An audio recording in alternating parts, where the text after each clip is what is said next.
What is the past? What is it worth?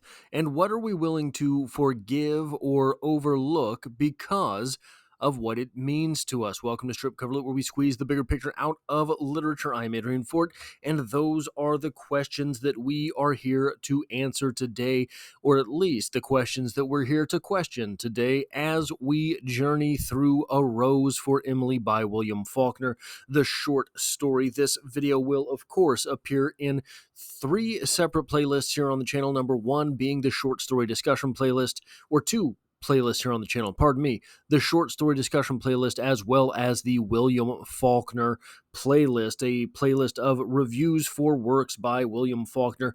This video will have three separate sections: a So What Happened recap of the story itself, a literary criticism section where we talk about some of the things that there are to talk about as far as the literary worth and merit of this piece are concerned. And finally, there is one note for the writer's corner portion of this video where we talk about the things that we can take from this story as a writer. Now, what happened in this short story? We open with Emily Greer's funeral. Emily Greer was a well-to-do individual in life and something of a peculiar local legend to whom even the mayor, Colonel Sartoris, would yield by abolishing her tax burden.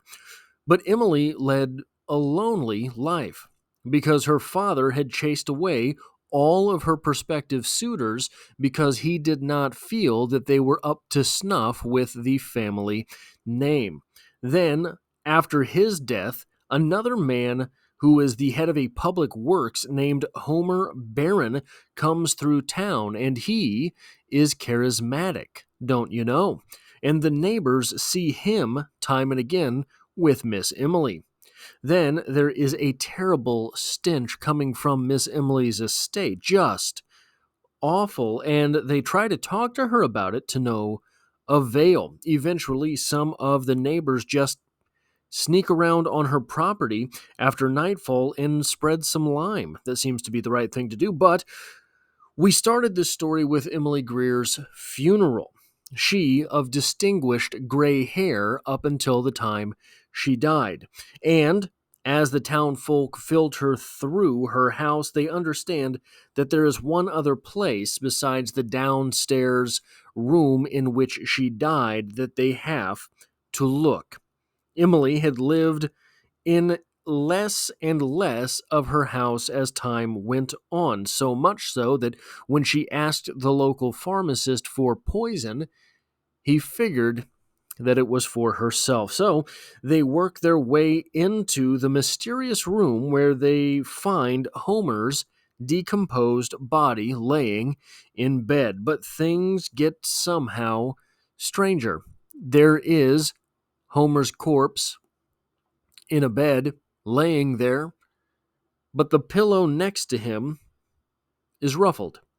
And as the neighbors close in, they find a strand of distinguished gray hair on the pillow next to Homer's corpse. So I have three things to talk about from a literary criticism standpoint with this short story. Number one, shame. It is curious, is it not, that Emily bought the poison, found her lover, Homer, or found her lover, Homer. So this is not written in chronological order, which we'll get to a little bit later, but found her lover, Homer. Homer leaves. She asks the pharmacist for poison. Homer comes back. She knew all along Homer would be back. She does not communicate with anyone in the town. She is a mystery to them. She poisons her lover. We have some hint that either he was not going to be faithful or that he was not straight. Something of the sort. Whatever it was enough that Emily was afraid of losing Homer, and so she killed him and kept him. She killed him and kept him around, but when it was time for her to sleep, she slept in the bed with Homer. But when it was time for her to die, she did not.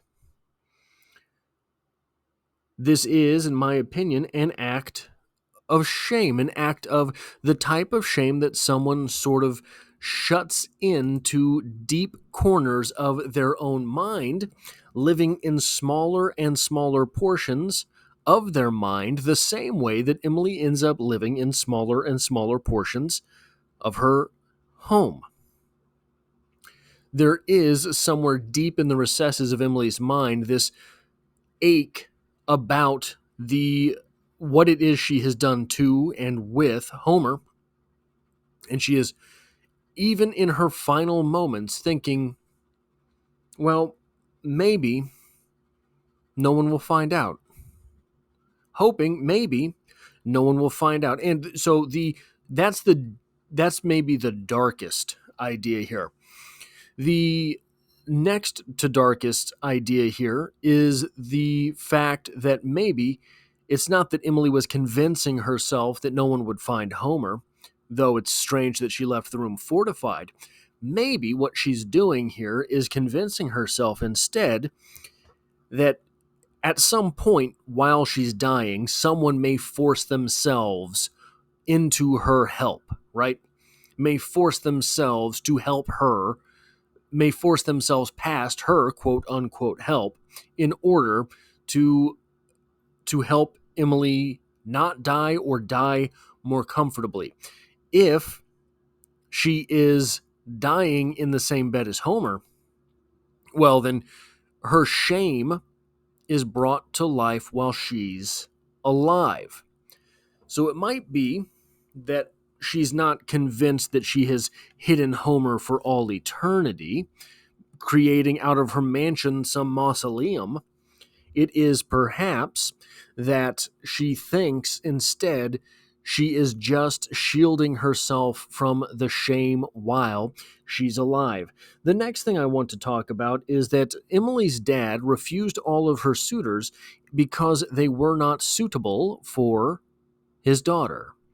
Protecting his family name in order to try to protect his family's name. Emily, who at one point was apparently a very fetching young lady, he chased off all of the men. So Emily, later in life, when she had fewer and fewer options, ended up making a decision with Homer, and then she wrecks her entire family's name by poisoning the man and keeping his corpse around to be just there for her. Now, their name will forever be linked, instead of with grandeur, will be linked with the grotesque. So that is an interesting tidbit when you are taking into account Emily's father and what it was that he himself was trying to do.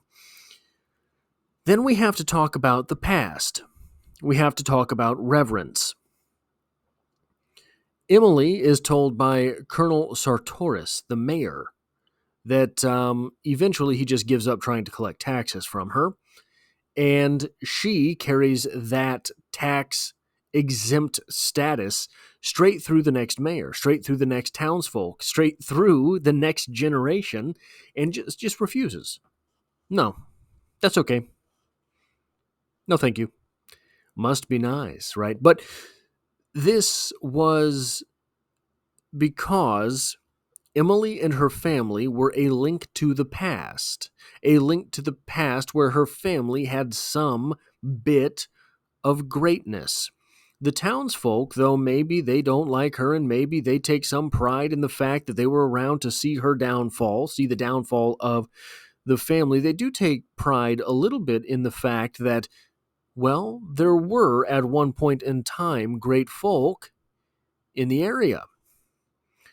Sort of the same, I think, as sports teams today.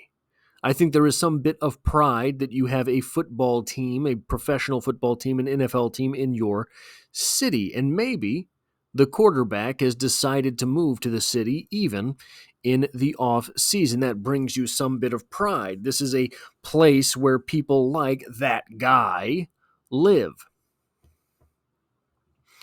So it is a strange melancholy for the town, a strange schadenfreude for the town, a strange mix of emotions for the town when this great family falls. Because still, it was a great family, and that great family falling maybe means there's no great families left.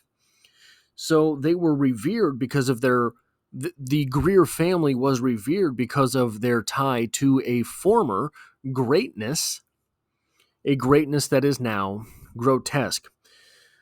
There's really only one note that I have for this short story, but there is something else that I will mention briefly afterwards. This story is told out of chronological order. In my opinion, there's only one real way that you can pull that off, and it is with a storyteller. Who is the storyteller here? It's hard, really, to say. But whoever that storyteller is, whatever collection of people that storyteller may be, that storyteller is folksy. That storyteller is, in fact, a storyteller. An interesting way to purvey this story through a storyteller. Well, my Paul one time went down to town, and while he was in town, that type of storyteller, it is folksy, and because of that, we get details not as they are pertinent to the story. We get details thrown in, well, perhaps as they occur to that storyteller. We get details for all of the goings on in this story, not at the moment where it makes most sense for us to get them, not at the earliest convenience. We get these details in the rambling sort of way that a storyteller will let something unfold while they are telling a story. Miss Emily was great. Now, here is her funeral.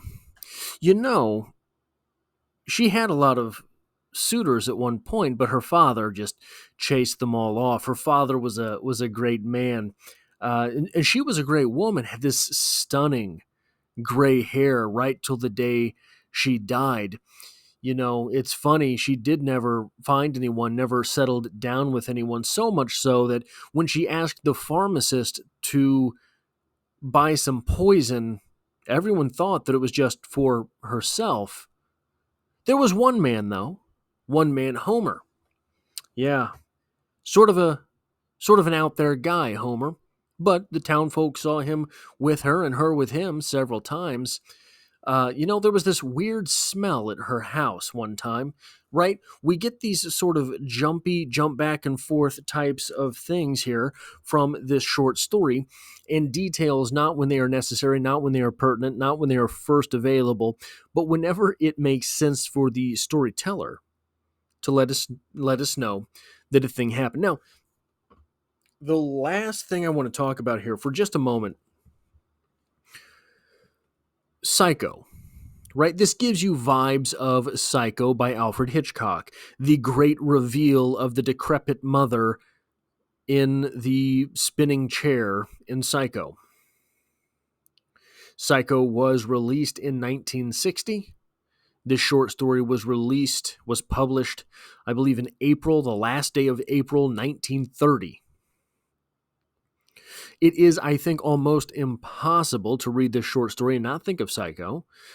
Psycho is much more in the collective unconscious, perhaps more in the regular consciousness, the zeitgeist, than is a short story from William Faulkner. Now, I can't say for sure that Alfred Hitchcock was ripping off A Rose for Emily when he made Psycho, but I think that you would be remiss not to bring up the similarities sort of in the reveal there, sort of in what was going on with a psychotic individual keeping a corpse in their living space from someone that they had with whom they had difficult love relations.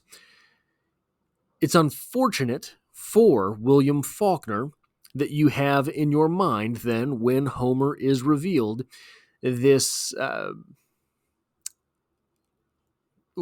cheap B movie type reveal of Homer, because that's what we see. We see mom's corpse spin around in Psycho.